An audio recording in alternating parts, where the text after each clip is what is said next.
Good evening friends. आज की class में डिस्कस करेंगे कक्षा 8 गणित एक्सरसाइज 1.1 परिमेय संख्या है और क्वेश्चन कौन सा देखेंगे 1 2 3 और क्लास आज हमारा कौन सा है क्लास 4। हम लोग कंटिन्यू 8 क्लास का मैथ देख रहे थे। 8 क्लास का मैथ में हम लोग 1 2 3 तीन क्लास में हम लोग बेसिक चीज़ देखें। पूर्णांक संख्या क्या होता है, परिमेय संख्या क्या होता है, प्राकृतिक संख्या क्या होता है, धनात्मक परिमेय संख्या किसे कहते हैं और ऋणात्मक परिमेय संख्या किसे कहते हैं। उम्मीद है आप लोग पढ़ाई कर रहे होंगे कंटिन्यू। चलिए शुरू करते हैं। आज का जो हमारा क्वेश्चन है, आज का जो हमारा फर्स्ट क्वेश्चन है, क्या बोल रहे हैं हम कि -4/5 को एक ऐसे परिमेय संख्या के रूप में व्यक्त कीजिए जिसका हर निम्नलिखित हो। यानी कि ए कितना बोला है 30। कितना बोला है भाई 30। जैसे परिमेय संख्या, तो परिमेय संख्या किसको बोलेंगे जो p बटा क्यू के रूप में हो। क्या हो p बटा क्यू के रूप में हो और क्या हो q नॉट इक्वल टू क्या हो 0 हो। यानी कि बटा में क्या आना चाहिए 0 नहीं आना चाहिए।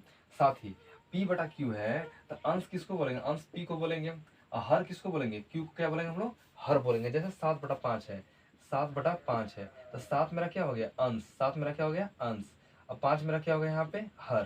तो उसी प्रकार से बोल रहे हैं हम कि -4/5 को एक ऐसे परिमेय संख्या के रूप में व्यक्त कीजिए जिसका हर निम्नलिखित हो। मानो -4/5 है ना, -4/5 को ऐसे संख्या के रूप में व्यक्त करना है इसका हर कितना आना चाहिए 30। कितना आना चाहिए 30। अंश कुछ भी रहे लेकिन हर क्या होना चाहिए आना चाहिए 30। देखो भाई लोग, कम से कम जब भी मैथ क्वेश्चन बनाते हो तो मैथ क्वेश्चन का सबसे पहले इंपॉर्टेंट है कि क्वेश्चन ठीक से समझ जाओ। अगर ट्यूशन बोल रहा हूँ सॉरी, अगर क्वेश्चन अगर अच्छे से समझोगे तो मैथ बनाने में कोई दिक्कत नहीं होगा। शुरू में दिक्कत होता है हम मानते हैं, ठीक है, लेकिन अगर आप क्वेश्चन अच्छे से समझ लेते हैं तो आपको दिक्कत नहीं होगा। सबसे पहले क्लास में क्वेश्चन समझने का प्रयास कीजिए, ठीक है। चलिए हम शुरू करते हैं, क्वेश्चन पाते हैं। सबसे पहला हल लिखे, क्या लिखे भाई हल। हल क्या बोला है हर, मेरा हर कितना आना चाहिए 30 और सवाल कितना दिया -4/5। मैं फिर से सवाल को पढ़ रहा हूँ। -4/5 को एक ऐसे परिमेय संख्या के रूप में व्यक्त कीजिए जिसका हर निम्नलिखित हो। तो -5/4, अरे -4/5, -4/5।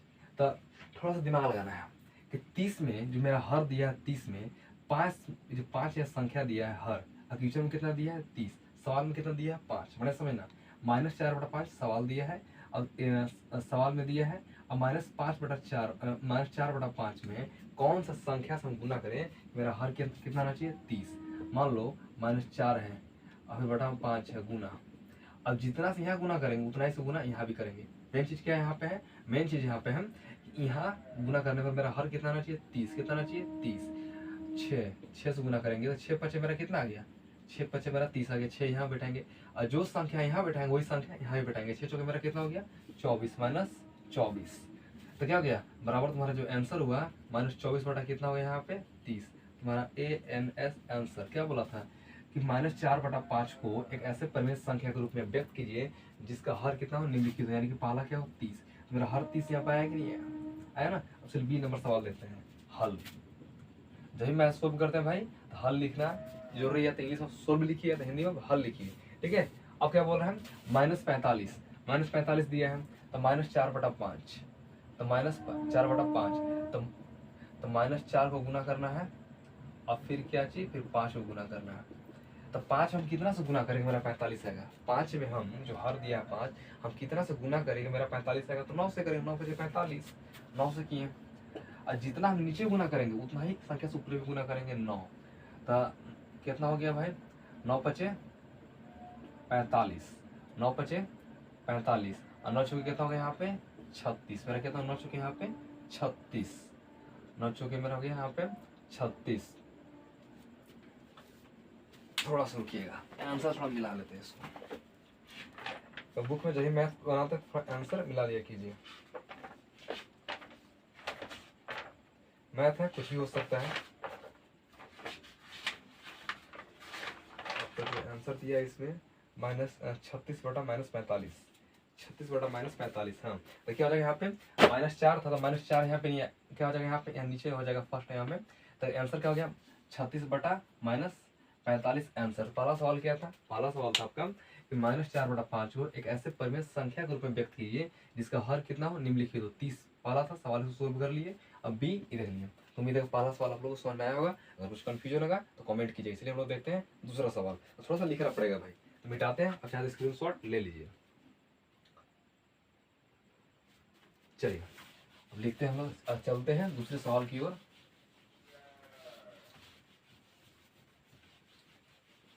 सवाल नंबर दूसरा, सवाल नंबर दूसरा।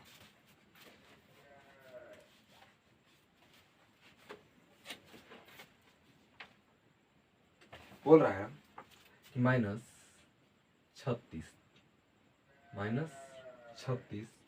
बटा 60 को, -36 बटा 60 को एक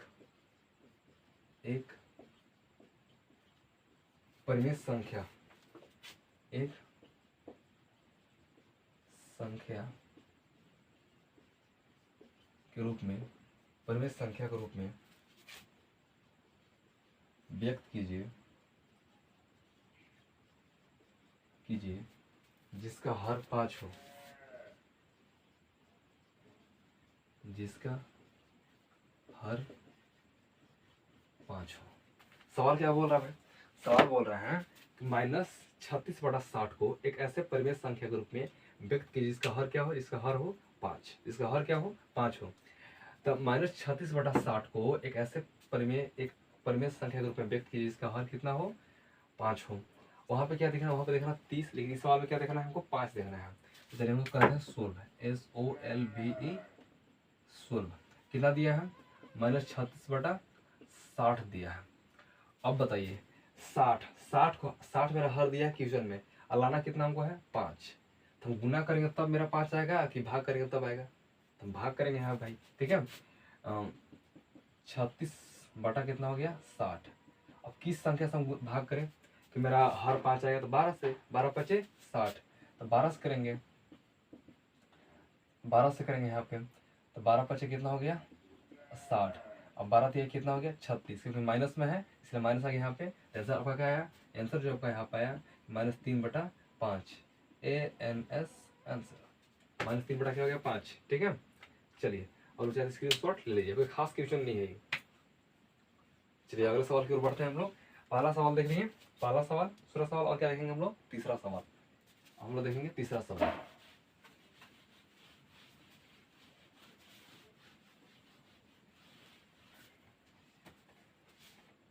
सबको बढ़िया से मैथ बड़े ध्यान से देखो भाई, मैथ क्यों नहीं है आएगा, मैथ में हार्ड चीज भी नहीं है, नहीं आएगा। चलिए अगला सवाल देखते हैं। निम्नलिखित परिमेय संख्याओं को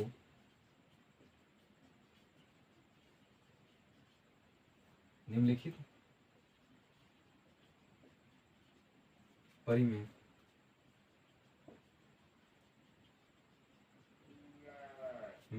संख्याओं को उनके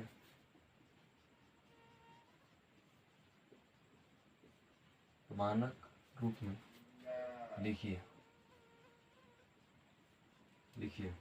पहला जो सवाल दिया है, पहला दिया है -8/6, ठीक है। पहला सवाल हम लोग देखा, तो आगे हम सवाल की ओर बढ़ेंगे। क्या बोला है कि निम्नलिखित परिमेय संख्याओं को उनके मानक रूप में लिखिए। क्या करना भाई? मानक रूप में लिखना है, मूल रूप में लिखना है। मूल रूप कहने मतलब क्या है? जैसे कहने मतलब है कि 8/4 है, 8/4 इसको काटिए तो कितना कटेगा? 2 चौके 8, 2 दूनी के 4, फिर कटेगा 2 दूनी के 4, 2 एकम 2। इसका मूल रूप क्या है यहाँ पे? 2/1 आया कि नहीं आया? 2/1 आया कि नहीं आया? एक और सब समझिए, जब हम लोग शादी और मैरिज पार्टी में जाते हैं भाई, क्या करते हैं? पूरा मेकअप चपोत लेते हैं, क्या करते हैं? पूरा ड्रेस पूरा से ढंग से पहन लगेंगे नहीं फालना है, लाइक कर देखा था चिल्लवा आई लवा, ठीक है। अब कहने मतलब क्या है? अब जब मेकअप धो दिया जाए, ड्रेस थोड़ा सा नॉर्मल जैसे हम लोग घर पहनते पहन लिया जाए, तो क्या लगेगा? फल में तो है चिल्लवा थोड़ी फलवा है, उसी को बोलते हैं मानक रूप। अब इसने यहाँ पे दिया है -8/6, थोड़ा सा रुकिएगा।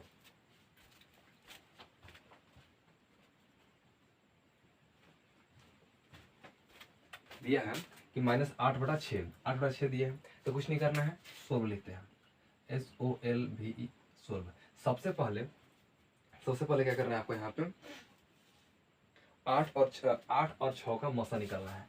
8/6 -8/6 है ना भाई, तो अंश और हर दोनों, अंश ऊपर वाला बोलते हैं, हर नीचे वाला बोलते हैं। अंश और हर दोनों क्या करना है? मसा निकालना है। क्या करना है? मसा, यानी कि SCF। क्या निकालना है? SCF। थोड़ा भाग विधि से निकाल लेते हैं, भाग विधि से। तो लिखेंगे 8 और 6 का मसा। इसको इंग्लिश में हम लोग लिख सकते हैं HCF। क्या कह सकते हैं भाई? HCF। अब यहाँ पर HCF माइनस प्लस का कोई मतलब हमको नहीं है। HCF में क्या है? माइनस प्लस हमको मतलब नहीं है, केवल हमको HCF निकालना है। तो भाग विधि जब HCF निकालते हैं या मसा निकालते तब क्या करते हैं? छोटा से बड़ा में भाग देते हैं। तो 6 से भागा देंगे 8 में, 6 से भागा देंगे 8 में, 6 एकम 6, घटा कितना बचा? 2, और फिर 2 से भाग देंगे हम 6 में, 2 तिहाई 6। और जहाँ पे पूरा पूरी भाग कट जाता है या पूरा पूरी भाग लग जाता है तो जिससे हम भाग देते हैं वो क्या होता है? मौसा। क्या होता है भाई? मौसा। इसका मौसा कितना आया? 2। किसका किसका आया? 8 और 6 का मौसा कितना का आया यहाँ पे? 2। HCF क्या आपका यहाँ पे आया? 2 आया यहाँ पे। अब क्या करना है यहाँ पे? अब करना है कि -8/6, 8/6, तो 8 भागे कितना हो गया यहाँ पे? 6, 8 हो गया 6, यहाँ भाग देना है। अब कितना सा भाग देना है? तो जितना मेरा HCF आया है उतना सा हम भाग देंगे। 2 से भागा दीजिए तो कितना आएगा? -4, 2 चौके 8 और 2 तिहाई 6, 2 तिहाई 6। थोड़ा सा आंसर मिलाते हैं। 2 तो यहाँ पे 6, तीसरा का -4/3 सही आंसर है। तो इसका मूल रूप क्या हो गया? जैसे कहने मतलब है कि -8/6 का मानक रूप क्या हो गया? -4/3।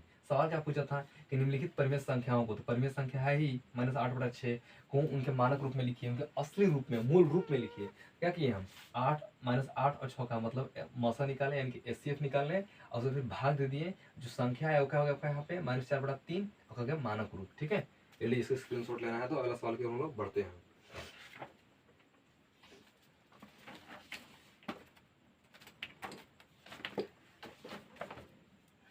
चलिए अगला सवाल देखते हैं हम लोग। अगला सवाल जो का है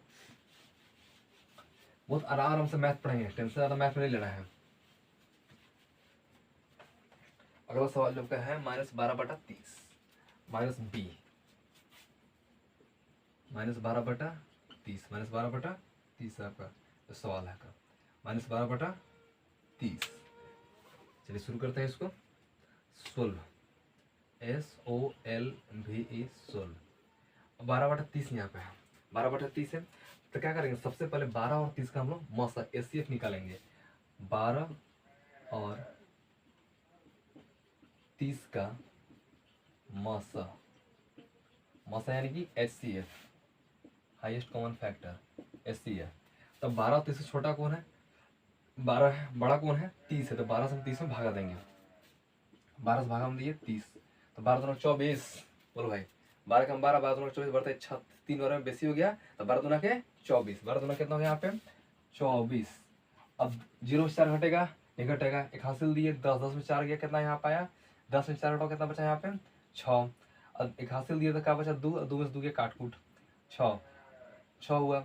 अब 6 से भागा देंगे 12 में, 6 से भागा देंगे यहाँ पे 12 में, 6 दूनी कितना हो गया? 6 दूनी हो गया 12। अब पूरा पूरी यहाँ भाग लग गया, यानी पूरा पूरी भाग लग गया या कट गया तक मेरा HCF क्या हुआ? 6। जिससे लगाते हुए मेरा HCF होता है, HCF मेरा कितना हो गया यहाँ पे? 6, यानी कि 6। HCF कितना हुआ यहाँ पे? 6। अब कितना है? तो -12/30, -12/30, तो -12 बटा में क्या है? 30। अब कौन सा संख्या से हम भाग दें? तो मेरा HCF कितना है? 6, 6 से हम भाग देंगे तो क्या मेरा आएगा? 6 दूनी के 12, तो क्या आ गया? -2। और 6 से यहाँ भाग दो, क्या आएगा? 6 बचे 30, 6 बचे 30। तो मेरा आंसर क्या हुआ? -2/5, यानी कि -12/30 का मूल रूप क्या हुआ? -2/5, -2/5। इसे किताब में जो मेथड दिया है ना उसके हिसाब से हम बता रहे हैं कि इतना प्रोसेस करना है। अगर रफ में देखा जाए कि -12 बटा कितना होगा यहाँ पे? 30, काटी कितना? कितना पास कटेगा? 3 चौके 12 और 3 दहा 30, 3 दहा 30, फिर काट दीजिए इसको। 2 दूनी के 4 और 2 बचे 10। तो मेरा आया कि नहीं? -2 बटा यहाँ पे 5, -2/5। तो काट के भी ला दिए, नहीं तो अब जो मेथड दिया है उस मेथड के हिसाब से बना दिया है, जो नियम दिया उसके हिसाब से बनाया है। ठीक है, तो मानो को समझ लीजिएगा बढ़िया से। तो -2/5 क्या हो गया आपका यहाँ पे आंसर।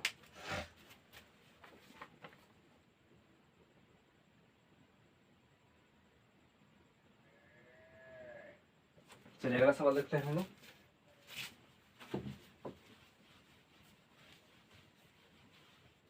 अगला जो सवाल बोल रहा है आपको 16/24, यानी कि C नंबर 16 बटा 24, 16 बटा माइनस 24।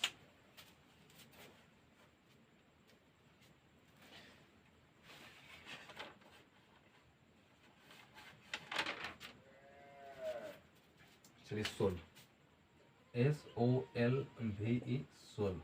क्या बोला पहले? 16 और 24 का मसा निकालिए। 16 और 24 का 16 और 24 का मसा। तो 16 से पहले 24 भगा देंगे। ये देखिए सबसे छोटा कौन आपका है? 16 है और बड़ा कौन है? 24। तो भाग विधि जब मसा निकालते हैं, SCF निकालते हैं, तो क्या करना होता है? छोटा से बड़ा में हम लोग भाग देते हैं। तो 16 से भागा दीजिए 24 में। 16 कम 16 16 32 तो होगा नहीं, तो 16 कम कितना करेंगे? 16 16 4 में 6 घटेगा? नहीं घटेगा। 81 लिए 14 में 6 कितना आया यहाँ पर? 8 और 2 में 1 में से काट कूट, फिर 8 से भागा दिया आपको यहाँ पे 16। 8 दूनी 16, 8 दूनी कितना हो गया? 16 काट कूट। तो मेरा एसीएफ कितना आया? 8। कितना आया भाई यहाँ पे मेरा? 8। कितना आया? 8। अब कितना है? 16 बटा 24 माइनस 24। तो मान लो कि ये माइनस 16 बटा 24। कुछ लोग मन में सवाल आएगा 16 बटा माइनस 24 है, तो माइनस ऊपर किस चला गया? तरीका है, ऊपर चला ही जाता है माइनस। ठीक है, अब देखिए, अब भाग देंगे। अब कितना से भाग देंगे? मेरा एचसीएफ कितना आया? 8। तो 8 से भागा देंगे। कितना से भागा देंगे हम? 8 से भागा देंगे। 8 दूनी कितना हो गया? 16 माइनस 2 और 8 तरीके 24। तो आंसर मेरा कितना आया? आंसर मेरा आया -2 बटा 3। आंसर कितना है? -2 बटा 3। उम्मीद है आप लोगों को समझ में आ रहा होगा। -2 बटा कितना हो गया? 3। चाहे तो आप लोग स्क्रीन शॉट ले लीजिए। चलिए अगला सवाल देखते हैं हम लोग।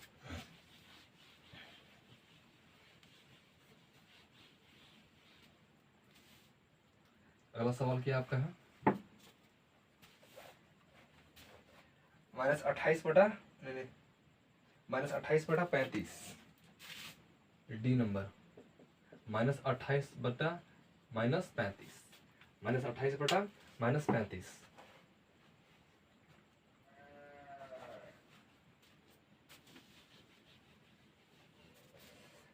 हाँ, जो लोग मैथ से खिलवाड़ी कर रहे हैं, मैथ नहीं बना कर रहे हैं, टाइम पर होमवर्क पूरा नहीं कर रहे हैं, क्लास में अच्छा से नहीं समझ रहे हैं, उनके लिए खतरा है। कैसे भाई? जब 8 के मैथ नहीं समझ रहे तो 9th में जाएगा तो मास्टर और स्पीड करता है, 10th में जाएगा तो ऑलरेडी टाइम टाइम सिलेबस खत्म करना होता है। अभी सरकारी स्कूल की किताब है भाई, ठीक है, जैसे ERT है यहाँ पे। तो 8 में कोई इतना टेंशन नहीं होता है, लेकिन 8 ही तो 8 क्लास का मैथ ही मेन फाउंडेशन बनाता है। अच्छा, मेन फाउंडेशन बनाता है 8 क्लास का मैथ, मेन फाउंडेशन बनाता है, तो जाकर 9th में अच्छा समझ पाते हैं, 10th में समझ पाते हैं। अब मानिए 10th क्लास में गए, चाहे 9th क्लास में गए, क्लास में सर पढ़ा रहे हैं मैथ, ऐसे कबार कर रहे हैं, सर बोला वो नहीं आया। कैसे नहीं आया भाई? तब फाउंडेशन मौजूद रहेगा तब है ना। मानिए भिन्न का जोड़ सीखना है, क्या करना? भिन्न का जोड़ सीखना है। अच्छा, भिन्न का कोई जोड़ सीखना है तो क्या आना चाहिए? भिन्न जोड़, गुना पर जोड़ आना चाहिए, घटाव आना चाहिए, गुना आना चाहिए, भाग आना चाहिए, तब ना जाकर भिन्न जोड़ सीखिएगा। कुछ सीखे पता नहीं है तो जाकर भिन्न जोड़ सीख लीजिएगा, तो इससे काम नहीं चलेगा। कम से कम बेसिक चीज पता होना चाहिए। इसलिए 7 का 8 का मैथ पता होना चाहिए। इसके बाद 9 10 का मैथ समझने में कोई दिक्कत नहीं होता है। हाँ, जो नहीं पढ़ता है वही तो बात में समझ ही लेता है। दिक्कत क्या है? दिक्कत तो नहीं है, लेकिन एक फाउंडेशन बनाना चाहिए मैथ का। ठीक है, चलिए देखते हैं हम लोग। -28 बटा -35 16। अब प्रॉब्लम जो तुम नहीं पढ़ रहा है तो पढ़ लो, तो नहीं टाइम निकाल के मैथ नहीं देख लो। 28 और 35, 28 और 35 का मसा। 28 और 35 का मसा। 28 35 में कौन है बड़ा? 35 है। छोटा कौन है? 28 है। 28 से भागा दो 35 में। 28 से भागा दो 35 में। 28 से कम 28।